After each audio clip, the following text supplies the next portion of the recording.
এই রুটিন প্রণয়ন কমিটিতে ছিলেন, তারা এটা চিন্তাই করতে পারেন না যে একটা বাচ্চা শনিবার রবিবার পরীক্ষা দিবে, বুধবার বৃহস্পতিবার পরীক্ষা দিবে, তার মানে টানা 4 দিনেই তার 5 দিনের মধ্যে 4 দিনই তার পরীক্ষা।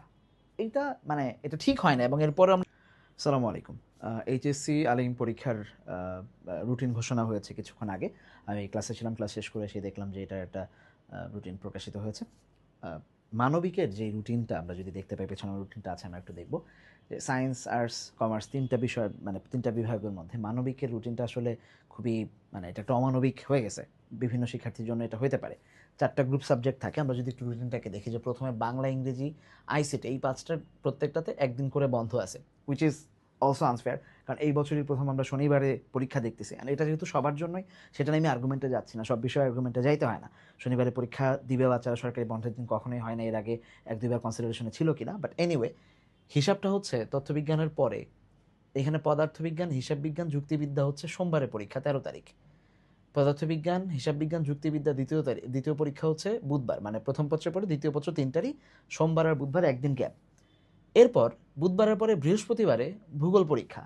তো মানবিকে যারা আছে স্টুডেন্ট, তাদের যদি কেউ যুক্তিবিদ্যা নিয়ে থাকে এবং ভূগোল নিয়ে থাকে, তার পরপর 2 দিন, অর্থাৎ বুধ বৃহস্পতি 2 দিনই তাকে পরীক্ষা দিতে হবে। আবার ভূগোলের পর, ভূগোল শনিবারে হচ্ছে দ্বিতীয় বছর পরীক্ষা, শনিবারের পরে রবিবারে যদি কেউ ইতিহাস নিয়ে থাকে অথবা ইসলামের ইতিহাস নিয়ে থাকে, তাহলে তাকে আবার রবিবারেও পরীক্ষা দিতে হবে। এবং ভূগোল সাবজেক্টটা মানবিকের যে গ্রুপ সাবজেক্টগুলোর মধ্যে সবচেয়ে কমন, মানে বাচ্চারা নিতে চায়, কারণ ইউনিভার্সিটিতে সাবজেক্ট পাওয়ার ক্ষেত্রে ভূগোল ভূগোল খুব কাজে দেয়। এর বাইরে ইসলামের ইতিহাস এবং অথবা ইতিহাস, এটাও অনেকেই নেয়, কারণ এটা খুব কমন সাবজেক্টগুলোর মধ্যে একটা। তার মানে যখন আমরা রুটিন করতেছি, যারা এই রুটিন প্রণয়ন কমিটিতে ছিলেন, তারা এটা চিন্তাই করতে পারেন না যে একটা বাচ্চা শনিবার রবিবার পরীক্ষা দিবে, বুধবার বৃহস্পতিবার পরীক্ষা দিবে, তার মানে টানা 4 দিনেই তার 5 দিনের মধ্যে 4 দিনই তার পরীক্ষা। এইটা মানে এটা ঠিক হয় না। এবং এরপরে আমরা দেখতে পাচ্ছি যে এদিকে এসে বুধবার বৃহস্পতিবারে ইসলামের ইতিহাস দ্বিতীয় বছর তার পরীক্ষা, আবার অর্থনীতি প্রথম বছর পরীক্ষা 22 তারিখ এবং 23 তারিখ, টানা বুধবার বৃহস্পতিবার পরীক্ষা।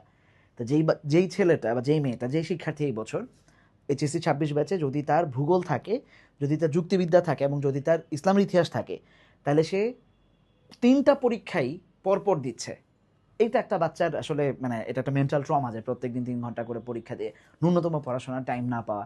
এখন পড়াশোনার টাইম ওই দিনই পাইতে হবে, ব্যাপারটা এটা না যে মানে স্টুডেন্টরা একদিনই পড়ে রাতে, এই জিনিসটাকে আমি প্রমোট করতেছি না। মেন্টাল হেলথ ঠিকঠাক থাকা বা ফিজিক্যালি ফিট থাকা পরীক্ষার হলে যাওয়ার জন্য পরপর 2 দিন আসলে থাকে না বাচ্চাদের।